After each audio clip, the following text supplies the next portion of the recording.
आप सबको एक बहुत बड़ी न्यूज देनी है। हालांकि आप में से बहुत सारे लोगों को ये न्यूज पता लग गई होगी कि जिस चीज के कयास लगाए जा रहे थे, जिस चीज की आशंका थी, वही काम हुआ। और आपकी ये इतनी बड़ी भर्ती जिसमें आप दरोगा बनने का सपना देख रहे थे, वो भर्ती अब हाई कोर्ट पहुंच चुकी है। हाई कोर्ट में रिट यानी कि याचिका, रिट यानी याचिका तो नहीं होती है, याचिका आपकी डाली जा चुकी है। एक कोई इलाहाबाद का लड़का है, प्रयागराज का लड़का है, उस लड़के ने अपनी याचिका दायर कर दी कि सुप्रीम यूपी पुलिस एसआई की भर्ती में बहुत बड़े स्तर पर धांधली हुई है। और आपको पता है कि मैंने भी जब इस पे वीडियो बनाई थी, उसके बाद मैंने 1, 2, 3 वीडियो मैंने इस पे बनाई। पहली वीडियो में हमने जिक्र किया, तो मैंने हमेशा कहा है कि धांधली हुई है, ठीक है।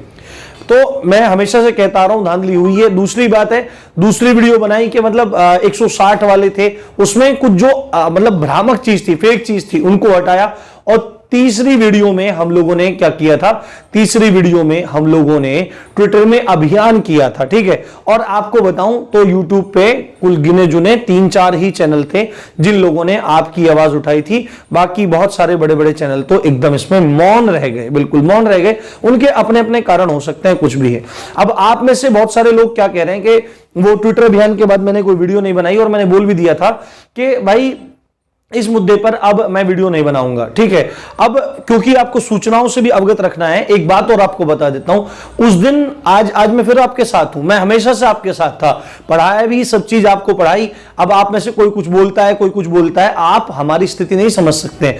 यूट्यूब पे कौन कौन बोल रहा था? एग्जामपुर से विवेक सर बोल रहे थे, राम जी की पाठशाला से मैं बोल रहा था, 1-2 चैनल और थे वही बोल रहे थे, बाकी सब शांत थे, ठीक है। और न न्यूज में कोई खबर आ रही थी, ना कुछ आ रहा था। यानी कि टारगेट पे कौन थे? टारगेट पे एग्जामपुर, राम जी की पाठशाला, और मुख्यतः ये 2 ही चैनल टारगेट पे थे, बाकी कोई नहीं बोल रहा था।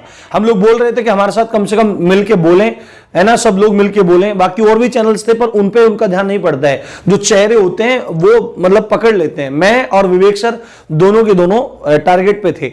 अब उस दिन जो भर्ती बोर्ड का जवाब आया, उसमें आपको लगा होगा कि सिर्फ इन्होंने इतनी बात कह दी कि ये भ्रामक है, पर उसमें हमारे लिए बहुत बड़ा संदेश था। आपने देखा विवेक सर भी बहुत डर रहे थे और मैं भी बहुत डर रहा था। क्यों? कारण क्या है कि उन्होंने जो वर्ड यूज किया वहां पे भ्रामक, यानी कि हम लोगों ने भ्रामक ट्वीट करवाए, है ना, हम लोगों ने भ्रामक ट्वीट करवाए।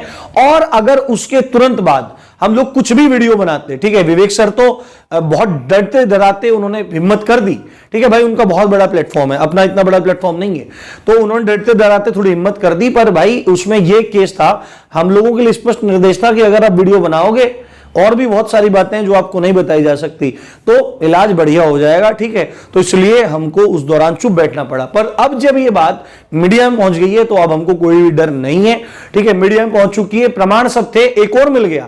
पैट में 18 नंबर है, 131 नंबर है। अब स्तर बहुत बड़ा है, ठीक है। केवल कयास ये लगाए जा रहे हैं कि 400-500 लोग हैं। भाई 400-500 नहीं है, इसमें हजारों की संख्या मिलेगी। और हम लोगों ने केवल इतना कहा था कि जांच आप करा दो। तो अब हमले उस समय मैंने मना कर दिया, ठीक है। और हमारे करने से उसके आगे कुछ हो भी नहीं रहा था, क्योंकि भर्ती बोर्ड ने सिरे से खारिज कर दिया। तो अब यही कुछ रास्ते बचे थे। अब अगर भर्ती बोर्ड उसी समय कह देता ठीक है भाई हम लोग जांच करेंगे, ये होगा वो, पर वो गलती तो मानेगा नहीं। अब गलती कौन मनवाएगा? अब गलती मनवाएगा हाई कोर्ट, क्योंकि ये मामला मूलाधिकारों के संबंध में है, ठीक है। और अब ये चली गई है हाई कोर्ट में। और एक बात और बता देता हूं मैं आपको, अभी सोमवार में बहुत चांसेस हैं, अभी जो आने वाला सोमवार है उसमें इसके खिलाफ और भी याचिकाएं डलेंगी, इस भर्ती के खिलाफ और भी याचिकाएं डलेंगी। तो अब इस भर्ती का क्या होने वाला है आप सोच सकते हो, ठीक है। कोर्ट में चली गई तो दाग तो इस पे लग गया, ठीक है, दागदार तो ये हो गई, कोर्ट में पहुंच गई। और कोर्ट में पहुंच गई तो ना जाने अब इसका क्या होगा, ये 4 साल खींचेगी या 5 साल खींचेगी, या अब इसमें देखो इंपॉर्टेंट चीज ये है कि अब आगे इसमें क्या क्या हो सकता है। अब आपको सारी पॉसिबिलिटीज में बता के चल रहा हूं। अब इसमें या तो ये हो सकता है, क्योंकि जो प्रमाण है कि भाई इसके इतने नंबर आ रहे हैं, इसमें इसके इतने नंबर आ रहे हैं, तो ये प्रमाण तो बिल्कुल है, ठीक है। बट कोर्ट जो बात करेगा वो सबूतों के ऊपर करेगा। और मैंने कहीं से, क्योंकि कोर्ट की मुझे ज्यादा जानकारी नहीं है, कोर्ट मुकदमे में आज तक मैं नहीं पढ़ा हूं, भगवान ना करे कि आगे भी कोई कोर्ट मुकदमा ऐसा पड़े, क्योंकि अपने सीधे सीधे चलने वाले लोग हैं।